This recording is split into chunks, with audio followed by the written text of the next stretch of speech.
Did you see that?" "See what?" Max replied. That shadow that went past the window," said Tess. "Out in the garden." It was more than a shadow, a shape that had streaked by the window. She couldn't explain what it was. Tess and Max were sharing a suite at a small, somewhat trendy hotel in London called the Sanborn House. They had gone to meet their mom and dad and Aunt Evie for Christmas break, although their parents hadn't arrived yet. Tess would be sleeping in the bedroom. Max had a rollaway cot in the living room. At the moment, Tess was sitting on the antique carpet on the floor of the living room, and Max was lying on his freshly made cot. They had checked in at the desk with Aunt Evie, found their hotel room, and obediently unpacked their suitcases. They were both a little tired from the trip to London.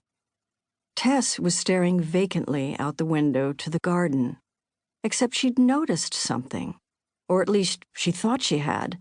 It looked like a shape that had streaked quickly past the window. Not an animal, something else, shadowy, which had sneaked past, not blown by the wind. "I didn't see anything," said Max immediately, definitively, even though he was sitting up as if he had. "But," he added, "there could be a number of explanations for it." There was a bit of an edge to his voice, as if he was irritated at Tess. And Tess noticed she hadn't told him at all what she'd seen, and nonetheless he was rationalizing it for her. Ever logical, he explained. "For instance, a cloud passed across the sun, causing a shadow." "We're in London. There isn't any sun," said Tess, not meaning to be funny. Max hesitated, and then suggested gruffly, as if he wished this conversation would be over, "A large truck passed by in the alley then and altered the light." "I don't think there is an alley," said Tess. "It looks like there's just a garden that separates our hotel from the back of the house on the street behind us. I bet the garden's pretty in the spring," she added. "It's pretty now," said Max. It was unusually cold, and the branches of the trees were gilded with ice, and an occasional dangling icicle that oddly reflected what little light there was into colored patterns, the way a glass prism would.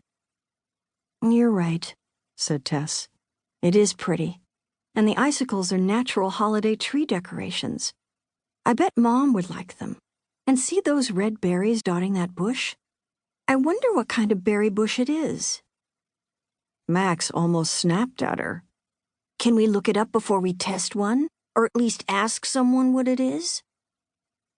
"Promise," said Tess, who started laughing for a second, until she realized Max hadn't meant that to be funny. She hesitated. "You didn't see anything? Really?" she asked again. "But what I saw was—" She didn't really want to use the word, but she couldn't help it. Ghostly. The wind was blowing, as if in punctuation, a cold and scary wind rattling the windows. "Okay, shadowy then," said Tess, modifying her thought so as not to frighten Max unnecessarily. "You didn't see it?" she repeated. But before Max could answer, Aunt Evie burst into their hotel room without knocking. "Oh my," she said, "put on your hat and grab your mittens." She probably meant put on your mittens and grab your hat, but neither one of them corrected her. "I think it's going to snow," Aunt Evie said. "It never snows in London. Well, hardly ever. And when it does," she said, "it's a very magical time to go out." Aunt Evie was wearing a gray and white scarf tied around her neck and tucked stylishly into her gray wool coat. Max grabbed his hoodie. Aunt Evie shook her head. "Don't you have something warmer?" she asked, and also nodded to his sneakers and suggested, "Boots?" Both Tess and Max had lots of warm clothes, as they'd been sent back to school in Switzerland in September. Their mom and dad had rented out their apartment in New York City, and their mother had moved to Germany to be with their dad, who was stationed there now, in Berlin, as the head of the international news desk. Tess didn't really understand why they couldn't go to the American school in Berlin, but it seemed like their parents needed a little time to try to sort things out.